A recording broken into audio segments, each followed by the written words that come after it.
करते हैं। ये मेथड है कंटिन्यू सब्ट्रैक्शन मेथड। ठीक है, कंटिन्यू सब्ट्रैक्शन मेथड से हम लोग किसी भी नंबर का स्क्वायर रूट कैसे फाइंड करते हैं। ठीक है, ये हम लोग को पढ़ना है। जैसे फॉर एग्जाम्पल से हम लोग देखते हैं, इसमें करना क्या होता है कि कोई भी आपको नंबर दिया हुआ होता है। ठीक है, जैसे सपोज आपको 81 को एक नंबर दिया हुआ है, आपको बोला जा रहा है कि इसका स्क्वायर रूट फाइंड कीजिए बाय कंटिन्यू सब्ट्रैक्शन मेथड से। तो इस केस में हम लोग क्या करते हैं कि कोई भी नंबर जो आपको दिया हुआ है जिसका स्क्वायर रूट आपको फाइंड करना है, उसको कंटिन्यू हम लोग क्या करते हैं कंसिक्यूटिव ऑड पॉजिटिव इंटीजर से सब्ट्रैक्ट करते चले जाते हैं। तो एक वर्ड हमने यहाँ पे बोला कंटिन्यू ऑड नंबर, है ना। तो कंटिन्यू और कंसिक्यूटिव ऑड नंबर क्या होता है 1, फिर क्या होता है 3, फिर क्या होता है 5, फिर क्या होता है 7, फिर क्या होता है 9, फिर क्या होता है 11, फिर 13, ऐसे आगे बढ़ते चला जाएगा। इससे क्या करेंगे, यह सब क्या है कंसिक्यूटिव ऑड पॉजिटिव इंटीजर्स है। तो हम लोग जो नंबर दिया हुआ है उस नंबर में कंटिन्यू इसी तरह से ये ऑड पॉजिटिव इंटीजर से माइनस करते चले जाएंगे, जो रिजल्ट आता जाएगा उसमें माइनस करते चले जाएंगे। ठीक है ना। तो फाइनली लास्ट में क्या होगा, at the end you will get 0 0, है ना। क्या हो जाएगा, रिजल्ट आपको क्या मिल जाएगा, लास्ट में 0 मिल जाएगा। तो उसके बाद हम लोग देखेंगे कि कितने स्टेप्स, नंबर ऑफ स्टेप्स में what number of steps we have done to get 0। ठीक है, कितने नंबर स्टेप हमने, कितने नंबर ऑफ स्टेप्स हमने चला कि जिससे ये नंबर क्या हो गया 0 हो गया। तो वही नंबर ऑफ स्टेप्स आपका क्या हो जाएगा, इसका स्क्वायर रूट हो जाएगा। ठीक है, जैसे फॉर एग्जांपल में देखिए कैसे सॉल्व करते हैं। जैसे ये 81 था, क्या था 81, कंटिन्यूअसली हम लोग को इसमें माइनस करते जाना है 1। तो कंटिन्यूअसली 1 सिर्फ नहीं, मतलब कंसिक्यूटिव और पॉजिटिव इंटीजर। जैसे फर्स्ट में माइनस किए, फर्स्ट और पॉजिटिव इंटीजर क्या होता है 1 होता है। तो कितना आ गया 80, फिर अब क्या हो गया, अब ये 80 आ गया, 80 में कितना माइनस करेंगे, तो नेक्स्ट ऑड नंबर क्या होता है 3, तो कितना हो जाएगा 77। अब फिर जो रिजल्ट आया 77, इसमें माइनस करेंगे कितना, नेक्स्ट ऑड पॉजिटिव इंटीजर बताओ, 3 के बाद तो 5 ऑड पॉजिटिव इंटीजर क्या होता है 5, तो 5 कितना हो जाएगा 72। वेरी गुड, फिर 72 में अब नेक्स्ट ऑड पॉजिटिव इंटीजर बताओ 7 कितना बचेगा 65। फिर से नेक्स्ट आगे कंटिन्यू इसी तरह बढ़ते जाएंगे हम। 65 में नेक्स्ट ऑड पॉजिटिव इंटीजर क्या होगा, 9 नेक्स्ट ऑड पॉजिटिव इंटीजर क्या होगा 11 9। तो माइनस करेंगे कितना आ जाएगा बताओ, 65 में 9 माइनस करेंगे कितना हो जाएगा, 56 56। अब 56 में फिर से माइनस करेंगे कितना, next consecutive odd positive integer 11। अब कितना आ जाएगा, अब बताओ कितना हो जाएगा 45। 45 हाँ 45 में अब माइनस करेंगे कितना 13। अब कितना आ जाएगा 22 जल्दी बताओ 22 या 32। 32 अब 32 में फिर माइनस करेंगे कितना 15। 15 है ना ऑड पॉजिटिव इंटीजर, बताओ कितना बचेगा 17 हाँ 17। कितना बचेगा 17 सर। अब 17 में माइनस करेंगे, अब नेक्स्ट ऑड पॉजिटिव इंटीजर क्या होगा 17 होगा। और इस तरह से आपको रिजल्ट क्या मिल गया 0। इस तरह से रिजल्ट क्या मिल गया 0। 0 अब काउंट कीजिए कितने नंबर्स ऑफ स्टेप्स हुए, काउंट करो 1 2 3 4 5 6 7 8 9। कितने नंबर ऑफ स्टेप्स हुए, 9 नंबर ऑफ स्टेप्स 9 कितने हुए 9, है ना। तो square root of 81 will be 9। तो रिक्वेस्ट नो सर, आसान है कि नहीं है, यस सर, आसान है। आसान है ना। तो हम लोगों ने दो मेथड देखा। In the last class we have done by factorization method, है ना, square root, finding square root of a number by factorization method. और आज हम लोगों ने देखा क्या, कंटिन्यूस सब्ट्रैक्शन मेथड, है ना, finding square root of a number by continuous subtraction method. किसी को कोई दिक्कत no continuous sir, subtraction method में? नहीं ना? Sir, sir. इसका क्वेश्चन भी बना लिए थे। चलिए बहुत बढ़िया, शाबाश। अब आगे बढ़ते हैं हम लोग। अभी भी मात्र 3 ही स्टूडेंट है, अपूर्वा भी चली गई, क्या बात है, सभी स्टूडेंट क्यों कंटिन्यू नहीं हो रहे जी?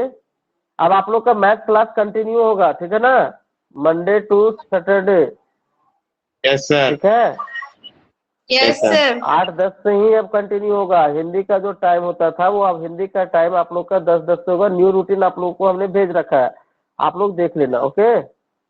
यस सर, देख यस लिए। सर। चलिए देखिए, ये हम लोग को अब सॉल्व करना है। जो नेक्स्ट है ये सब्ट्रैक्शन, कंटिन्यू सब्ट्रैक्शन मेथड से हम लोगों ने देख लिया। अब किसी को कोई दिक्कत होगा क्या, नो फैक्टराइजेशन मेथड सर। और कंटिन्यू सब्ट्रैक्शन मेथड?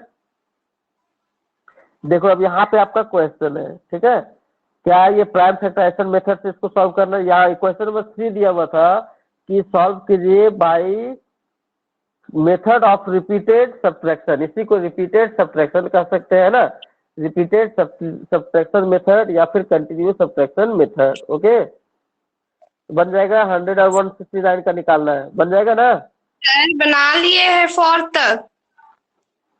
चलिए 5 number, for each of the following numbers find the smallest whole number by which, ये तो बताया था, अच्छा sorry, by it should be multiplied to get a perfect square. बहुत अच्छा, इसे क्या करेंगे हम लोग, ये भी बहुत अच्छा क्वेश्चन है और आसान क्वेश्चन है, इजी, है ना।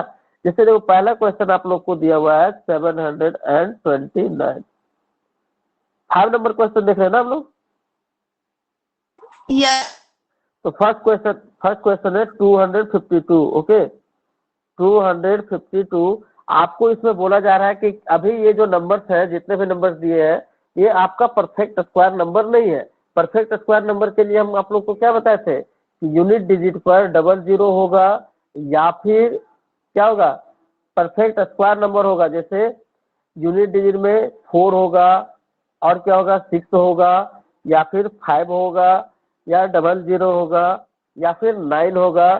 तब हम लोग कहेंगे कि वो जो नंबर है वो आपका परफेक्ट स्क्वायर नंबर है। अदरवाइज ये नंबर परफेक्ट स्क्वायर नंबर नहीं है। या फिर ऐसे कहें कि ऐसा नंबर जिसके लास्ट डिजिट में 0 होगा, 2 होगा, 8 होगा, है ना, 7 होगा, तो ये सारे नंबर्स आपके परफेक्ट स्क्वायर नंबर नहीं है, ठीक है। तो अब इस केस में आपको आप पहचान सकते हो कि कौन परफेक्ट स्क्वायर है, कौन परफेक्ट स्क्वायर नहीं है ना। तो यहाँ पे देखिए 252, ये क्या परफेक्ट स्क्वायर नंबर है? नहीं सर। यूनिट डिजिट पर 2 है, यानी परफेक्ट स्क्वायर नंबर है नहीं। तो इसको परफेक्ट स्क्वायर नंबर नहीं है, तो कह रहा है कि क्या कम से कम एक फैक्टर इसमें मल्टीप्लाई करे कि ये नंबर क्या हो जाएगा, परफेक्ट स्क्वायर नंबर हो जाए। तो इसके लिए हम लोग क्या करेंगे, सबसे पहले कौन सा फैक्टर का कमी है। हम लोग जानते हैं कि कोई भी नंबर परफेक्ट स्क्वायर होता है, इसका मतलब उसका जो भी फैक्टर हम लोग निकालेंगे वो सारे फैक्टर क्या होते हैं, पेयर में होते हैं, है ना। अभी आपका ये जो नंबर दिया हुआ है, ये नंबर परफेक्ट स्क्वायर नहीं है, इसका मतलब इसका सारे फैक्टर्स जो है वो पेयर में नहीं होंगे, ठीक है। लेट्स चेक कर लेते हैं हम लोग, है कि नहीं यार, कौन सा फैक्टर नहीं है। तो जो फैक्टर आपका पेयर नहीं होगा उसको सिर्फ पेयर बना देना है, समझ गए बात। देखिए 252 है, इसको 2 से डिवाइड करो, कितना हो जाएगा बताओ। 2 1 जा 2, 2 2 जा 4, उसके बाद क्या होगा, 6 2 जा 12 होगा। फिर 2 से देंगे, 6 2 जा 12, 3 2 जा 6, तो कितना से देंगे, 3 से, 3 2 जा 6, 3 1 जा 3 होगा जी। फिर 3 से देंगे, 3 7 जा 21।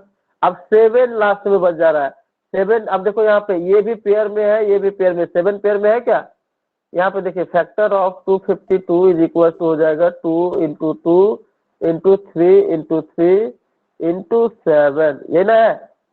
अब आप देख यस पा सर। रहे हो, आपको क्या बोल रहे थे कि कोई ये परफेक्ट स्क्वायर नंबर होगा जब इसका फैक्टर पेयर में होगा। तो इसका फैक्टर कौन सा फैक्टर ऐसा है जो पेयर में नहीं है, तो लिखेंगे यहाँ पर 7। 4 परफेक्ट स्क्वायर। बहुत बढ़िया, तो क्या लिखेंगे, 4 perfect square, perfect square. Here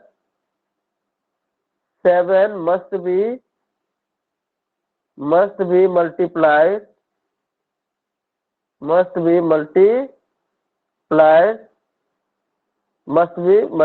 okay, क्योंकि 7 क्या है, पेयर में नहीं है, तो यहाँ पे 7 से मल्टीप्लाई करते तो अब पेयर में हो जाएगा कि नहीं हो जाएगा, बताओ। 7 अगर यहाँ पे हम लोग मल्टीप्लाई कर देते तो अब ये पेयर में हो जाएगा, देखो तो 2, 3 और 7 हो जाएगा ना। तो हो यहाँ पे हम जाएगा। लोग को कितना मल्टीप्लाई हाँ, करना सर। होगा, तो स्मॉलेस्ट नंबर कितना मल्टीप्लाई करना 7। होगा, 7 है ना। 7 अगर हम लोग इसमें मल्टीप्लाई कर देते हैं तो ये नंबर आपका क्या हो जाएगा, परफेक्ट स्क्वायर हो जाएगा। किसी को कोई दिक्कत, देखो स्क्वायर एंड स्क्वायर रूट बहुत ही इंपॉर्टेंट चैप्टर है ये। क्लास आप लोग का क्लास 8 के लिए सिर्फ नहीं, आगे हायर क्लास के लिए भी मोस्ट इम्पोर्टेंट है। और सब पढ़ाई करने के बाद आप कंपटीशन में बैठने जाएंगे तो कंपटीशन के लिए भी बहुत ही इम्पोर्टेंट है, समझ गए बात। क्लास 8 का वैसे हर एक चैप्टर इम्पोर्टेंट है in the view of competitive exam, so you have to done each and every chapter in the class, okay। ये आगे या फिर बाद में कर लेंगे या ट्यूशन में कर लेंगे, इसके भरोसे में मत छोड़ो। आप लोग कोई भी चीज ऐसे क्लास में ही कंटिन्यू करने का कोशिश कीजिए। आप लोग को कोई दिक्कत होता है तो आप हमसे बार बार पूछ सकते हैं। दूसरा, आप लोग का ये जो सेशन सारा है रिकॉर्डेड है, इसको हम यूट्यूब पे भी अपलोड कर देते हैं, आप लोग इसे देख सकते हैं, ठीक है ना।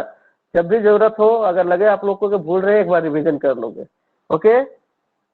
यहाँ तक में किसी को कोई दिक्कत है तो आप बताओ। No sir. अब आप क्वेश्चन सॉल्व कर सकते हैं कि नहीं, ये क्वेश्चन हमने बता दिया, अब सारा क्वेश्चन अब 5 नंबर बता सकते हो आप लोग। देखिए Yes, sir. अभी परफेक्ट स्क्वायर बनाना था तो एक और फैक्टर ऐड करने, मतलब इनटू कर रहे थे तो एक और फैक्टर बढ़ जा रहा था, तो मल्टीप्लाई का पूछा था। अब पूछ रहा है कि डिवाइड क्या स्मॉलेस्ट नंबर से डिवाइड करें कि ये परफेक्ट स्क्वायर बन जाए। तो अभी हम लोगों ने फैक्टर किया था किसका, 252 का फैक्टराइज किया था, तो फैक्टर क्या मिला था, 252 का फैक्टर क्या मिला था बताओ, 2 × 2 × 3 × 3 × 7, यही था ना। तो Yes, sir. अभी क्या करना था, पूछा था कि क्या लिस्ट नंबर मल्टीप्लाई करे कि परफेक्ट स्क्वायर बन जाए। आप देखो ये परफेक्ट स्क्वायर, ये नंबर दो तरह से बन सकता है, एक या तो इस 7 को हटा दे या यहाँ पे एक और 7 ले आए। तो एक और 7 लाना था तो क्वेश्चन क्या पूछा था कि क्या मल्टीप्लाई करेंगे। अगर क्वेश्चन कह रहा है कि अब इसमें क्या हटाएंगे कि ये परफेक्ट स्क्वायर बन जाएगा, तो देखो तो यहाँ पे एक 7, मतलब जो अनपेयर्ड फैक्टर है उसको या तो हटा दो या तो वहाँ पे एक मल्टीप्लाई कर दो वो फैक्टर, तो वो परफेक्ट स्क्वायर बन जाएगा नंबर, है ना। तो यहाँ पे हम लोग को बोला है कि क्या डिवाइड करें लिस्ट नंबर, तो क्या लिस्ट नंबर डिवाइड करेंगे, जो अनपेयर्ड फैक्टर है। यानी कि यहाँ पे हम क्या कहेंगे, here 7 must be divide to get a perfect square number। कोई दिक्कत। तो क्वेश्चन नंबर 6 में सिर्फ क्या करना है, डिवाइड कर देना, जो अनपेयर्ड फैक्टर होगा उसमें डिवाइड कर देना। क्वेश्चन नंबर 5 में आपको बोले मल्टीप्लाई करना है, क्वेश्चन नंबर 6 में आपको क्या करना है, सिर्फ डिवाइड कर देना है। प्रोसेस यही होगा, पहले फैक्टराइज करो और फैक्टर निकालो, उसके बाद आप देखो कि कौन सा फैक्टर अनपेयर्ड है। उस अनपेयर्ड फैक्टर में अगर मल्टीप्लाई करने बोलता है तो वो अनपेयर्ड फैक्टर में क्या करेंगे, अनपेयर्ड फैक्टर मल्टीप्लाई करके पेयर बनाएंगे। और अगर आपको डिवाइड का बात करता है तो क्या करेंगे, जो अनपेयर्ड फैक्टर है उसको हटा देंगे, यानी कि 7 से डिवाइड कर देंगे तो वो फैक्टर हट जाएगा। कोई दिक्कत। No sir. क्वेश्चन नंबर 6 भी बन जाएगा, यस Yes, sir. सर। बन जाएगा ना। चलिए question number 7, the students of class 8 of a school donated 2,401 in all for Prime Minister's National Relief Fund. Each student donate as many rupees as the number of students in the class. Find the number of students in the class. Very good. क्या कर रहा है ये भी, इसका क्या करेंगे, simply हम लोग स्क्वायर रूट निकाल लेंगे तो पता चल जाएगा कितने स्टूडेंट्स और कितने रुपीज एक स्टूडेंट ने पे किया, ठीक है। Yes, आपको sir. क्या पूछा जा रहा है क्वेश्चन में कि क्लास 8 का कुछ स्टूडेंट्स है जो prime minister national relief fund में कुछ पैसा डालना चाहते हैं, पीएम केयर में, है ना। देखते हो अभी आपको, अभी कोरोना, ये हम लोग रिलीफ फंड में पैसा डोनेट क्यों करते हैं? जब देश में या फिर किसी भी जहाँ पेंडेमिक होता है तो वहाँ पे रिलीफ देने करने के लिए, मदद करने के लिए हम लोग क्या करते हैं, कंट्रीब्यूट करते हैं कुछ न कुछ। समझ गए बात? तो इसी तरह से प्राइम रिलीफ फंड में आप लोग क्लास 8 स्टूडेंट्स हैं, ग्रुप बनाए हैं और आप डोनेट करना चाहते हो, तो डोनेट जो करना चाह रहे हो आप लोग, टोटल रुपीज कितना डोनेट किए, 2401। इसमें कंडीशन दे दिया है कि जो स्टूडेंट्स इसमें आपका जो डोनेट कर रहे हैं उसमें नंबर ऑफ स्टूडेंट्स और उसका रुपीज जो है वो क्या है, बराबर है। ठीक है, बराबर। क्या बोला कि Yes, each sir. Student donated as many rupees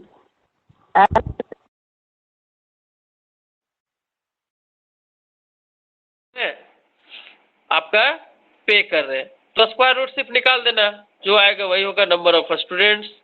कोई दिक्कत? No No, sir. sir. Hello, okay.